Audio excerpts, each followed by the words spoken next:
খোৱা কথা ক'লে সাধাৰণতে মনলৈ আহে পাহাৰ বা নদী পাৰ নহয় জানো। সেয়েহে আমি আহি গ'লোঁ আমাৰ একদম ওচৰতে থকা গাভৰু দলংখনলৈ বুলি।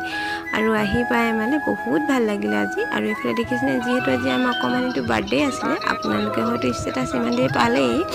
আৰু এয়া সৰুকৈ এটা কেক কাটিলোঁ, মানে আজি আমাৰ 2 বছৰীয়া অকণমানিটোৰ বাৰ্থডে পালন কৰিবলৈ বুলি আহিলোঁ বুলি ক'ব পাৰি দেই।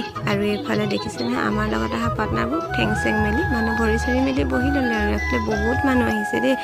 এফালেও অলপ সময় পাছতে আমি খানাটো খাই ল'লোঁ। মোৰ কিন্তু আধা খোৱাকৈ উঠি গৈছিলোঁ দেই।